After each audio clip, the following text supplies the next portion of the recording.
വിഘ്നേശ്വര, തടസ്സങ്ങളൊക്കെ നീക്കി തരണേ.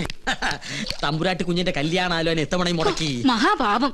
ചെയ്ത പാപത്തിന് പരിഹാരമായി കൊട്ടാരൻ ദേവിക്ക് 5 വെടിവഴിപാടും കഴിച്ചിട്ട് നോം വന്നിരിക്കണത്. എന്നാലും നിങ്ങൾ എന്തിനാ കല്യാണം മുടക്കിയത്? കൊട്ടാരമക ക്ഷേത്രത്തിൽ പൂജാരി എന്ന പോസ്റ്റുമായി ദേവി പൂജ ചെയ്യാൻ തുടങ്ങിയിട്ട് വർഷം 16 കഴിഞ്ഞിരിക്കണു. ഒരു തികഞ്ഞ ദരിദ്രവാസിയായ നമ്മെ ഇപ്പൊ ദേവി ഒന്ന് കടാക്ഷിച്ചു. അതും നല്ല ബുദ്ധി തന്ന. എന്തു ബുദ്ധി? കേട്ടോളൂ, ഈ കല്യാണം കൂടി മുടങ്ങിയ വാർത്ത കൊട്ടാരത്തിൽ അറിയുമ്പോ അവരാകെ ഒന്ന് പതറും. മനസ്സ് പതറുമ്പോ കവടി നിരത്തും. കവടി നിരത്തിയാൽ ഫലം ശത്രുദോഷം, പരിഹാരം പൂജ. കൊട്ടാരം പൂജാരിയെ നോമത് യാഗമാക്കി മാറ്റും. ഒരു സ്വയംവര യാഗം. അതിലാണ് നമ്മുടെ രാജയോഗം. നോം ലക്ഷങ്ങൾ അടിച്ചു മാറ്റും. ഈ 5 ഏക്കറും വീടുന്നോ സ്വന്തമാക്കും. ഇവിടെ നിന്നെ നോം രാജ്ഞിയാക്കും. അതുവരെ നിങ്ങളെ ജീവനോടെ വെച്ചേക്കോ ഈശ്വര. എന്താ ഈശ്വരൻ നമ്മെ കൊല്ലൂന്ന് നിന്നോട് പറഞ്ഞുവോ? ഈശ്വരനല്ല കൊല്ലാൻ പോണത്. നിങ്ങൾ കൊട്ടാരത്തിൽ നിന്ന് കട്ടുകൊടുക്കാന്ന് പറഞ്ഞ കിരീടവും ചെങ്കോലും ചോദിച്ച് ആ അഗസ്റ്റ് വീണ്ടും വന്നിരുന്നു. എന്നിട്ട് അവൻ എങ്ങോട്ട് പോയി? കൊട്ടാരത്തിലേക്ക്. കൊട്ടാരത്തിലേക്കോ? എന്റെ ദേവി! അഗസ്ത്യ! വീട്ടിൽ വന്നിരുന്നു.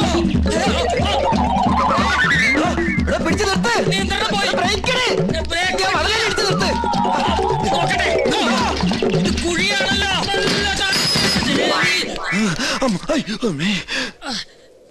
ചത്തിട്ടില്ലല്ലേ? ഇല്ല. ഇപ്പൊ ചത്തുപോയിരുന്നെങ്കിൽ ഞാൻ പറയുന്ന വിവരം കേട്ട് കൊട്ടാരത്തിലുള്ളവർക്ക് തന്നെ കൊല്ലാൻ പറ്റില്ലായിരുന്നു. അഗസ്ത്യ, ഒരു 50,000 ഉറുപ്പിക്ക് വേണ്ടി എന്നെ കൊലക്ക് കൊടുക്കരുത് കേട്ടോ. ഒന്ന് പിടിക്കുക.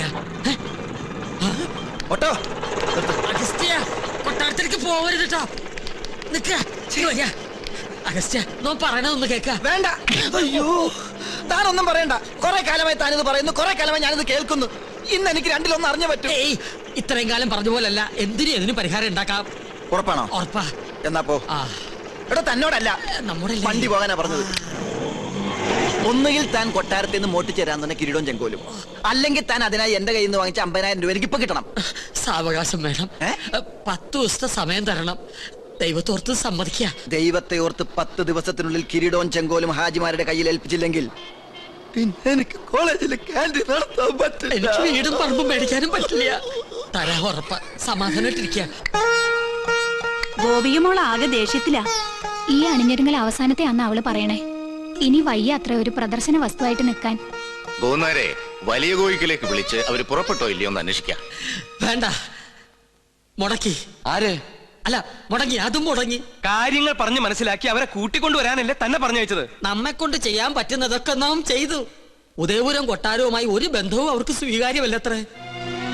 അടിക്കടി വിവാഹം മുടങ്ങുന്നതും പരാജയം ഉണ്ടാകുന്നതും ഈ കൊട്ടാരത്തിന് മേൽ പതിഞ്ഞിരിക്കുന്ന ദൃഷ്ടിദോഷം കൊണ്ടും മുജ്ജന്മ ശാപങ്ങളും കൊണ്ടാ.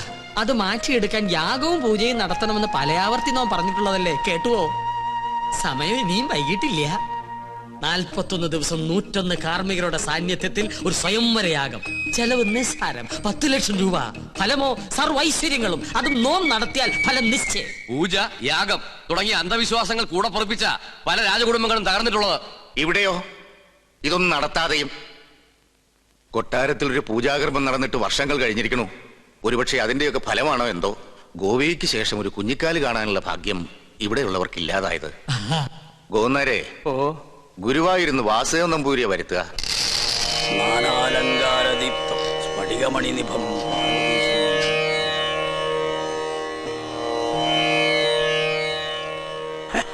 യാഗത്തിൽ ഫലസിദ്ധി കാണുന്നു.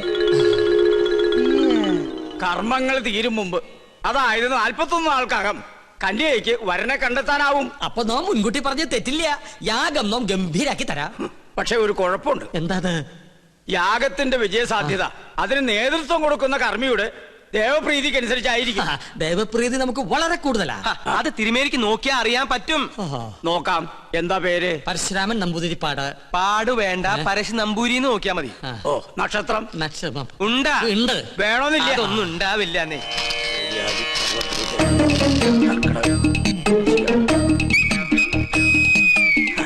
തിരുമേനിക്ക് എനിക്ക് ദേവപ്രീതി അശേഷം.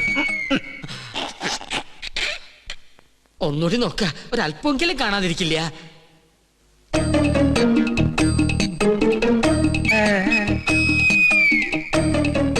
എനിക്ക് ഒരിക്കൽ ഗണിച്ചാ മതി, തെറ്റില്ല. അങ്ങോട്ട് മാറി നിൽക്ക. ദേവപ്രീതിക്ക് വഴിപാട് എന്നാ പിന്നെ ഇത് വഴിപാടായിട്ട് ഇത് പിടിക്കട്ടെ. എന്റെ ഭഗവാനെ, വേറെ ആരുണ്ട്? പണ്ടി കൊട്ടാരത്തിൽ ഒരു യാഗം നടത്തിയത് മണിമല മാണിക്യം ചെറിയ കൊട്ടാരത്തിൽ ബ്രഹ്മദത്തൻ നമ്പൂരിയാ. ആള് ബഹുകേമൻ, പക്ഷെ ജീവിച്ചിരിപ്പില്ലല്ലോ. ജീവിച്ചിരിപ്പില്ല, അദ്ദേഹത്തിനൊരു മകനുണ്ട്. ഇല്ല. ഉണ്ട്. ഞാൻ ഓർക്കണോ, അന്ന് അദ്ദേഹത്തോടൊപ്പം ഇവിടെ വരാറുള്ള 8 വയസ്സുകാരൻ കുസൃതി പയ്യൻ. എന്താ അവന്റെ പേര്? ഓർമ്മയില്ല. ഓർമ്മയുണ്ട്. ഉണ്ണികൃഷ്ണൻ. അത് തന്നെ. രാഗം പിള്ളേര് കളിയല്ല. അതിന് ഉണ്ണികൃഷ്ണൻ ഇപ്പൊ കൊച്ചുകുട്ടിയൊന്നുമല്ലല്ലോ. ഓരോ വർഷം കഴിയും തോറും ഓരോ വയസ്സ് കൂടെയല്ലേ എന്റെ മണ്ടൻ നമ്പൂരി. നിർത്തുക. അച്ഛന്റെ പാരമ്പര്യം ഉണ്ണിക്ക് കിട്ടാണ്ടിരിക്കോ? ചിലപ്പോ പേര് കേട്ട ഒരു പൂജാരി ആയിരിക്കും ആ കുട്ടി. നോക്കാം. കർക്കിടകം, വൃശ്ചിക. ഇതിന് മേൽ മറ്റൊന്നും കാണുന്നില്ല. അത്രയ്ക്ക് കേമം. ഒന്നുകൂടി ആലോചിച്ചിട്ട്. വേണ്ട, പോന്നേരെ ഉടനെ ഉണ്ണിയെ കൊട്ടാരത്തിൽ എത്തിക്കണം. അമാന്തിക്കണ്ട, പുറപ്പെട്ടോളൂ. ഗൗളി ചലച്ചു. വടക്ക് കിഴക്ക്. ആളെ കണ്ടെത്താൻ ഇത്തിരി പ്രയാസപ്പെടും. അപ്പൊ പിന്നെ പോണോ? പോണം. ഈ ചെറു പ്രായത്തില് മഹാഭാഗ്യല്ലേ ഉണ്ണിക്ക് കൈവന്നിരിക്കണേ. എന്താ അവരവനെ ദത്തെടുക്കാന്ന് പറഞ്ഞോ? എന്റെ മുത്തശ്ശി കൊട്ടാരത്തിൽ വലിയൊരു യാഗം നടക്കാൻ പോവാ. പ്രശ്നവശാൽ തലപ്പത്തിരിക്കാനുള്ള യോഗം ഇവിടുത്തെ കുട്ടിക്ക് എത്രേ. കേട്ടപ്പോ സന്തോഷായി. കേട്ടാ. പക്ഷെ പൂജാകർമ്മങ്ങളിൽ അവന് താല്പര്യമില്ല. അതെന്താ അങ്ങനെ? സംഗീതജ്വരം പിടിച്ചിരിക്കല്ലേ. ഏട്ടൻ വളയഞ്ചേർങ്ങര സംഗീത കോളേജ് പഠിക്കുക. അവിടെ ഒരു ലോഡ്ജിലെ താമസം. ആളെ കണ്ടെത്താൻ ബുദ്ധിമുട്ടും. അത് ഗൗളി ചലിച്ചപ്പോ മനസ്സിലായി. ഏത് കോളേജിലാന്നാ പറഞ്ഞു? വളയഞ്ചേർങ്ങര. എന്റെ മോള് പഠിക്കുന്നത് അവിടെയാണല്ലോ. ദൂരത്തിരി കൂടുതലാ. ഒരു 12 മണിക്കൂർ യാത്രയുണ്ട്. സാരില്ല, പുറപ്പെടുകയായി. ഉണ്ണിയെ ഞാൻ അവിടെ നിന്ന് പൊക്കിക്കോളാം. പൊക്കാന്ന് പറഞ്ഞാ കൂട്ടി കൊണ്ടുപോകാന്നർത്ഥം. ഇനി എന്താവശ്യത്തിനും തൃക്കേശ്വരം ഉദയപുരം കൊട്ടാരത്തിലേക്ക് ആളെ പറഞ്ഞയച്ചാ മതി. ഉണ്ണികൃഷ്ണൻ അവിടെ ഉണ്ടാവും. യാഗം ഉടനെ തുടങ്ങണേ. എന്നാ വരട്ടെ.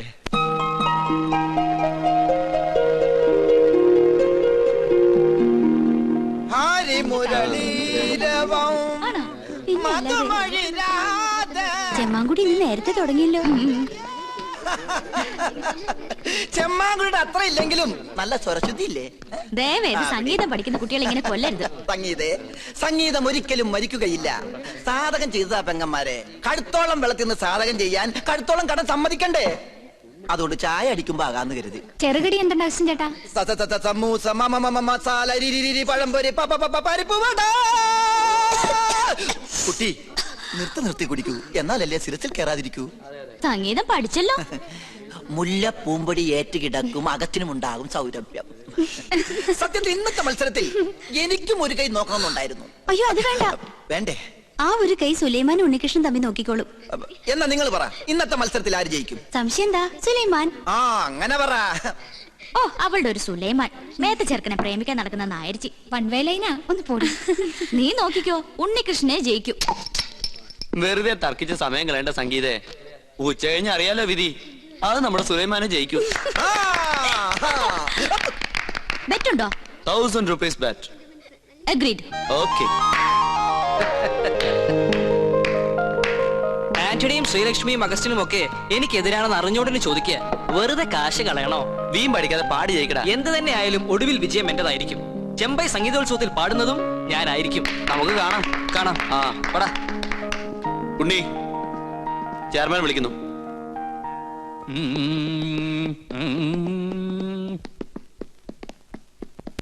എത്തിയോ? നിനക്കൊന്നും ടെൻഷൻ ഉണ്ടാവില്ലല്ലോ.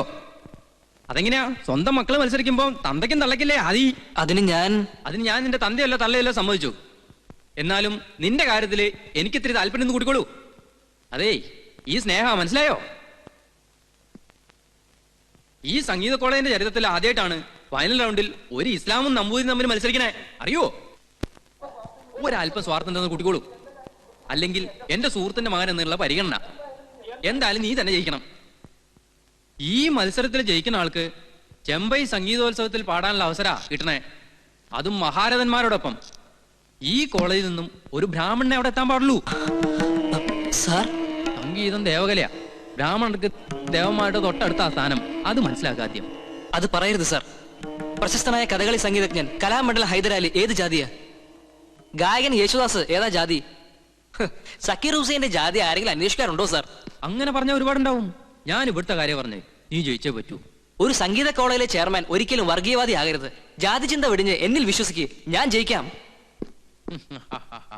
അവന്റെ ആത്മവിശ്വാസം തർക്കമില്ല. അവന്റെ അച്ഛന്റെ അതേ പ്രകൃതം. പക്ഷെ എനിക്ക് പ്രതീക്ഷയില്ല. സുലൈമാൻ തോറ്റേ പറ്റൂ. വഴി ഞാൻ നേരത്തെ കണ്ടുവച്ചിട്ടുണ്ട്. സുലൈമാന്റെ പക്കമേളക്കാരെ സ്വാധീനിക്കണം. അവൻ പാടുമ്പോൾ ശ്രുതി തെറ്റണം. പെട്ടെന്ന് ശ്രുതി മാറിയാൽ എത്ര വലിയ സംഗീതജ്ഞനായാലും ഒന്ന് പതറും. അത്രയ്ക്കും വലിയൊരു എതിരാളിയാണ് സുലൈമാൻ എന്ന് എനിക്ക് തോന്നുന്നില്ല. സുലൈമാന്റെ സംഗീത പാരമ്പര്യം എന്താണെന്നറിയോ എനിക്ക്? ഇല്ല. അവൻ സംഗീത കോളേജിൽ പഠിക്കുന്നുണ്ടെങ്കിലും ഗുരുസ്ഥാനത്ത് അവന്റെ അമ്മ തന്നെയാ.